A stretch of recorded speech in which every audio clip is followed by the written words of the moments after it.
السلام علیکم ناظرین، کیسے ہیں آپ سب؟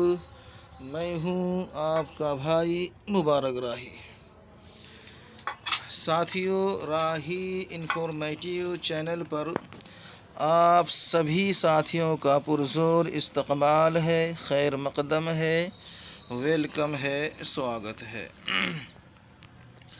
ساتھیوں، یہ پریکٹس سیٹ نمبر 5 ہے۔ آپ سبھی ساتھیوں نے 4 تک حل کر لیا ہے، اچھی بات ہے۔ آئیے 5واں حل کرتے ہیں، جس میں اردو سے ہندی، انگلش ترجمہ نگاری بھی ہوگی، مضمون نویسی، مختصر نویسی، مکتوب نویسی بھی ہوگی، واحد سے جمع، تذکیر و تانیث، ازداد، محاورہ، ضرب الامثال اور علم نحو و علم صرف کے سوالات بھی ہوں گے۔ چلیے سبھی ساتھی جڑیے اور اس کو لائک کریں، شیئر کریں، اور آواز وغیرہ برابر آ رہی ہے تو ہمیں کمنٹ کے ذریعے سے بتائیں تاکہ کلاس کی کارروائی کو آگے بڑھائی جا سکے۔ ٹھیک ہے، چلیے پھر شروع کرتے ہیں ساتھیوں۔ ابھی تک جو لوگ اس کہتے ہیں کہ راہی انفارمیٹیو چینل سے نہیں جڑے ہیں تو لائک کر کے جڑیے گا، سبسکرائب کر کے جڑیے گا ساتھیوں، اور اگر آفیشلی گروپ سے جڑنا ہے، نوٹس پراپت کرنا ہے کسی بھی امتحان کی تیاری کرنے کے لیے، ابھی دیکھیے ساتھیوں، ابھی یو سی جی نیٹ کی تیاری چل ہی رہی ہے، اسی طریقے سے آپ کو سی ٹیٹ کی تیاری ملے گی، اور بھی جتنے بھی اگزامات آتے رہیں گے ان کی تیاری آپ کرتے رہیں گے، تو اس کو چھوڑنا نہیں ہے، جانا نہیں ہے، ساتھ بنے رہیے، تیاری کرتے رہیے۔ اور ساتھیوں دیجیے ہمیں اجازت کلاس کو شروع کرنے کے لیے۔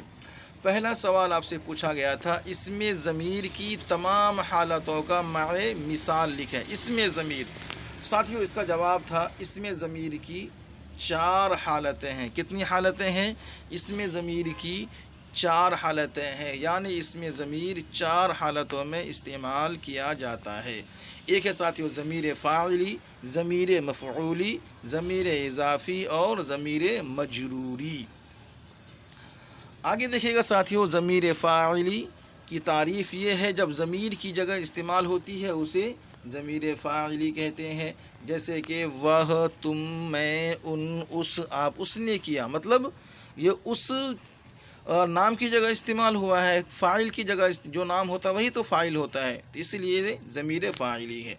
ضمیر مفعولی جب ضمیر مفعول کی جگہ استعمال ہو، جیسے کہ انہیں، ہم نے انہیں دیا، آپ نے کسے دیا، ہمیں دیا، تو یہ ہمیں، انہیں، یہ سب کیا ضمیر مفعولی ہے۔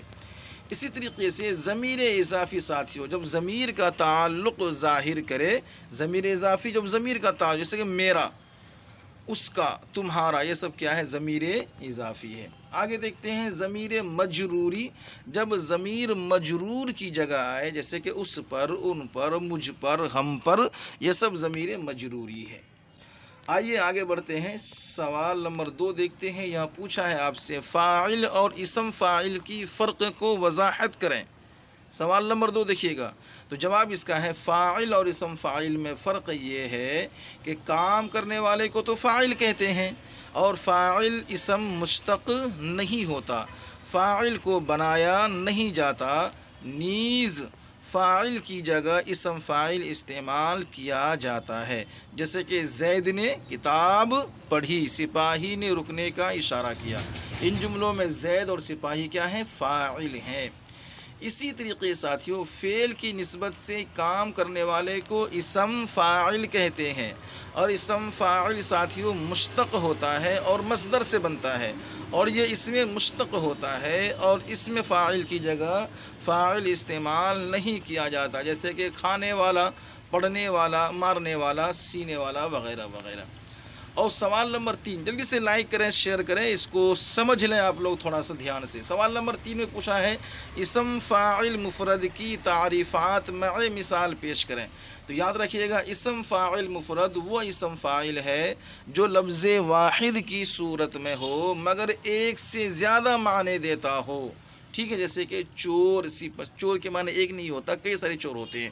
ٹھیک ہے، سپاہی، تو سپاہی جو اس میں جمع ہے اسی کو اسم فاعل مفرد کہتے ہیں، اس کو یاد رکھیے گا۔ ٹھیک ہے، نمبر 4 پہ دیکھیے ساتھیوں، اسم فاعل مرکب کی تعریفات مع مثال پوچھا گیا ہے، تو اس کا جواب آپ کو دینا ہے، اسم فاعل مرکب یہ اسم فاعل ایک سے زیادہ الفاظ پر مشتمل ہوتا ہے۔ جیسے کہ ساتھیوں جیب قطرہ، راہنما بازیگر وغیرہ وغیرہ۔ چلیے اب پوچھا تھا آپ سے کہ سوال نمبر 5 میں درج ذیل الفاظ کی جنس لکھیے، تو درخت ہے، بخت ہے، تخت، لخت، جفت، اسی طرح ساتھیوں پولیس، راحت، برکت، سکونت، عادت۔ یاد رکھیے گا یہ اوپر کے پورے 5 تذکیر ہے، یاد رکھیے گا پورے 5 کو 5، اور اسی طریقے سے یہ نیچے کے پورے 5 تانیث ہے، جیسے پولیس ہے، راحت ہے، برکت ہے، سکونت ہے، عادت ہے، یہ سب کیا ہے؟ تانیث ہے۔ اب سوال نمبر 6 پہ دیکھیے گا، یہاں پوچھا ہے درج ذیل الفاظ کی جمع لکھیں، یعنی کہ یہ سب کیا ہے؟ واحد ہے، آپ کو اس میں اس کا جمع لکھنا تھا، جیسے فاسق ہے، غائلہ ہے، غرض ہے، فاصلہ ہے، عنب ہے، فتن ہے، اور غیب ہے، عورت ہے، عنصر ہے، کاسا ہے۔ لکھے ہیں آپ لوگ؟ دیکھیے گا اس کا جواب آپ کو اس طریقے سے لکھنا ہے کہ ٹھیک ہے ساتھیوں، اس کا جواب آپ کو لکھنا ہے، فاسق کی جمع کیا ہے؟ فساق، غائلہ کا غوائل، اور غرض کا اغراض، فاصلہ کا فواصل، عنب کا اعناب آپ لکھیں گے۔ اسی طرح ساتھیوں فتن کا فتنہ بھی لوگ لکھتے ہیں، اور غیب کا غیوب، اور عورت کا عوارت، اور عورتیں بھی لکھا جاتا ہے، عنصر کا عناصر، کاسا کا کاسات وغیرہ آپ لکھیں گے۔ سوال نمبر 7 آپ دیکھیے گا ساتھیوں، درج ذیل الفاظ کی ضد لکھنے کو کہا گیا ہے، تو جس میں سے الفاظ بندہ ہے، اتار ہے، بقا ہے، سر ہے، موضوع ہے۔ اسی طرح ساتھیوں راحت ہے، یمین ہے، اور فرد ہے، خرد ہے، جنو ہے، ان کا آپ کو لکھنا ہوگا۔ آئیے اس کا جواب آپ کو دینا ہے ساتھیوں۔ جواب نمبر 7 ہے، بندہ کی جمع صاحب ہے، اتار کا چڑھاؤ ہے، بقا کا فنا، سر کا پا، موضوع کا محمل ہوتا ہے۔ اسی طرح ساتھیوں راحت کا مشقت، یمین کا یسار، فرد کا ملت، خرد کا قلعہ، جنو کا خرد ہوگا۔ اب آگے دیکھتے ہیں، سوال نمبر 8 میں پوچھا ہے درج ذیل محاورے کا مطلب بتائیے۔ آنکھ بچھانا ہے، آنکھ میں بسنا ہے، آنکھوں میں سمانا ہے، آنکھیں فترانا ہے، آنکھیں بھرانا ہے۔ اس کی جواب آپ یوں لکھیں گے، جیسے آنکھیں بچھانا اس کا جواب ہے انتظار کرنا، آنکھوں میں سمانا اس کے جواب ہے ہر وقت خیال رکھنا، اور آنکھوں میں بسنا ساتھیوں اس کا ہے پسند آنا، آنکھیں فترانا یعنی کہ مرنے کے قریب ہونا، آنکھیں بھر آنا اشک بار ہونا۔ یاد رکھیے گا ساتھیوں کہیں جانے کی ضرورت نہیں ہے، کسی بھی امتحان کی تیاری کے لیے آپ ہم سے جڑے رہیں، اور اسی طرح 10ویں سے لے کے 12ویں کی اردو کی بھی تیاری کرائی جائے گی، اردو کے متعلق ہر ایک امتحانات کی تیاری انشاءاللہ آپ سے کرائی جائے گی، کہیں جانے کی ضرورت نہیں ہے۔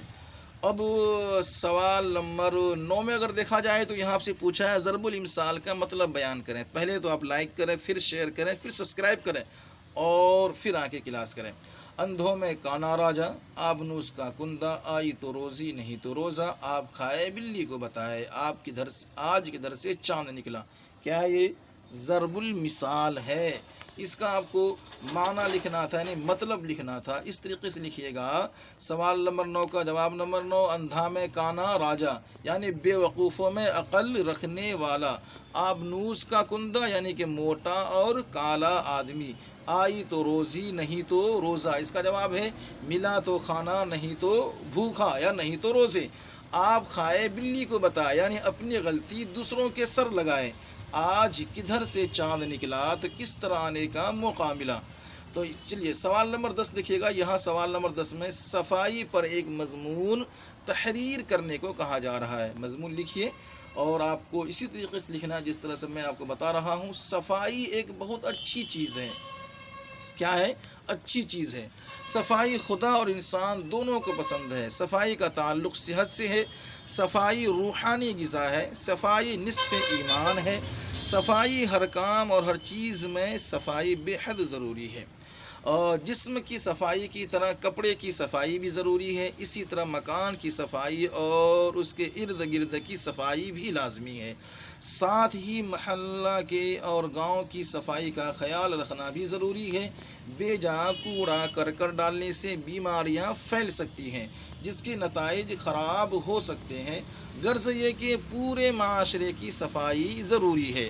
جب ہمارا ماحول صاف ستھرا ہوگا، پورا شہر اور ملک صاف ستھرا ہو سکتا ہے۔ یہ ساری صفائی ظاہری صفائی کے تحت میں آتی ہے۔ ظاہری صفائی کی طرح باطنی صفائی بھی لازمی ہے۔ باطنی صفائی کا مطلب یہ ہے کہ آدمی اندر سے بالکل صاف ہو، اس کے دل میں کسی طرح کی گندگی نہ ہو، اس سے روحانی سکون حاصل ہوتا ہے۔ لہٰذا انسان کے لیے ظاہری اور باطنی دونوں صفائی ضروری ہے۔ اب سوال نمبر 11 میں پوچھا گیا ہے کہ محلے میں سڑک تعمیر کرنے کے لیے سرپنچ صاحب کو خط لکھیں۔ کیسے لکھے گا خط؟ دیکھیے گا، لکھنے کا طریقہ وہی ہے جو آپ ہر بار کرتے ہیں، بخدمت لکھیے گا۔ جیسے ہندی میں سیوا میں لکھتے ہیں، جناب سرپنچ صاحب، گرام پنچایت جو بھی ہو، گاؤں جو بھی ہو، تحصیل جو بھی ہو، ABCD اور ضلع جو بھی ہو، آپ لکھیے گا۔ موضوع یعنی کہ وشے جسے آپ ہندی میں لکھتے ہیں، سبجیکٹ جو لکھتے ہیں اردو انگلش میں، لکھیے گا محلے میں سڑک تعمیر کرانا۔ آگے لکھیے گا کہ مہودیا لکھتے ہیں ہندی مہودئی، تو اردو میں لکھیے گا جناب عالی۔ عاجزانہ درخواست ہے کہ ہمارا محلہ، جو بھی محلہ لکھیے گا، وارڈ نمبر جو بھی نمبر وہ لکھیے گا، سڑک کا کوئی نظام نہیں ہے، جس کی وجہ سے تمام لوگوں کو آنے جانے میں کافی پریشانیاں ہوتی ہے، اور برسات کے دنوں میں کیچڑ کی وجہ سے سڑک پر گزرنا محال ہو جاتا ہے، اور آتے جاتے لوگ گرتے پڑتے نظر آتے ہیں۔ خصوصاً اسکول جاتے بچے کا بڑا جسمانی و مالی نقصان ہوتا ہے۔ لہٰذا جناب سے بڑے ہی ادب کے ساتھ التماس ہے کہ ہمارے محلے کے پریشانیوں کو دیکھتے ہوئے براہ کرم سڑک تعمیر کی جائے۔ اب آپ درخواست گزار جو بھی ہوں اپنا نام لکھیں، جتنے لوگ ہیں ان کا نام لکھیے گا، پھر آپ تاریخ لکھیے گا، ٹھیک ہے؟ چلیے، اب سوال نمبر 12 میں پوچھا ہے درج ذیل کہانی کا عنوان دے کر مختصر نویسی لکھیے۔ ٹھیک ہے، پہلے تو کہانی کا عنوان دینا ہے، یعنی سمجھ گئے بات آپ کو۔ تو اس کو دیکھتے ہیں۔ ایک دفعہ کا ذکر ہے، کسی گاؤں میں ایک لکڑہارا رہتا تھا۔ وہ روزانہ جنگل سے لکڑیاں کاٹتا اور بازار میں بیچ کر گزر بسر کرتا۔ ایک دن ندی کے کنارے ایک درخت سے لکڑیاں کاٹ رہا تھا، اچانک کلہاڑا اس کے ہاتھ سے چھوٹ کر ندی میں گر گیا اور گہرے پانی میں غائب ہو گیا۔ غریب لکڑہارے کو یہ خیال آتے ہی رونا آ گیا کہ اب اس کی اور اس کی بیوی بچوں کی پرورش، گزر بسر کیسے ہوگی۔ رونے کی آواز سن کر ایک پری ندی سے نکلی اور لکڑہارے سے رونے کا سبب دریافت کیا۔ لکڑہارے نے بتایا کہ اس کا کلہاڑا ندی میں گر گیا ہے، اب وہ کس طرح روزی کمائے گا۔ پری کو لکڑہارے کی سادگی اور غربت پر رحم آیا۔ اس نے لکڑہارے کو تسلی دی اور ندی میں غوطہ لگا کر ایک سونے کا کلہاڑا نکال کر لائی اور پوچھا، کیا یہ تمہارا ہے؟ لکڑہارے نے کہا، نہیں، یہ میرا نہیں ہے۔ پری نے پھر غوطہ لگایا، اس بار وہ چاندی کا کلہاڑا نکال کر لائی، لیکن اس لکڑہارے نے اس بار بھی اسے لینے سے انکار کر دیا اور کہا، یہ بھی میرا نہیں ہے۔ پری نے تیسری بار غوطہ ندی میں لگایا، اس بار وہ لکڑی کا لوہے کا کلہاڑا نکال کر لائی۔ لکڑہارے نے اپنا کلہاڑا دیکھتے ہی خوشی سے اچھلنے شروع کر دیا کہ یہی میرا ہے، یہی میرا ہے۔ پری نے لکڑہارے سے کہا، میں نے سونے چاندی کے کلہاڑے دکھا کر تمہیں آزمایا تھا، لیکن تم اس آزمائش میں پورے اترے۔ میں تمہارے ایمانداری سے بہت خوش ہوا، اس لیے یہ دونوں کلہاڑے بطور انعام تمہیں دیتی ہوں۔ اس کہانی کا اگر مختصر نویسی آپ کو کرنا تھا تو کیجئے، جو آپ کیے ہیں وہ آپ کے پاس ہے، جو میں کر رہا ہوں یہ آپ کو دے رہا ہوں۔ ایک لکڑہارا اپنے گزران بسران کے لیے ندی کے کنارے لکڑیاں کاٹ رہا تھا۔ دری اثنا کلہاڑا ندی میں گرا، وہ اپنی حالت زار پر رونے لگا۔ ندی سے پری نکلی، ان کی آہ و بکا سن کر سونے چاندی کے کلہاڑے واپس کی اس نے منع کر دیا۔ الغرض لوہے کا کلہاڑا دے کر بے حد خوش ہوا، اور پری ان کی ایمانداری کو دیکھتے ہوئے دونوں کلہاڑی ان کے حوالے کر دیا۔ سوال نمبر 13 میں آپ سے پوچھا تھا درج ذیل انگلش اقتباس کا اردو میں ترجمہ کریں۔ آپ لکھیے گا، home is the sweetest and attractive palace in the world. We long to stay at home. When we are out, we want to return home as soon as possible. Or when we are reach home, we are filled with joy. It is the house of parents and families. It is the place where one enjoys happiness and love.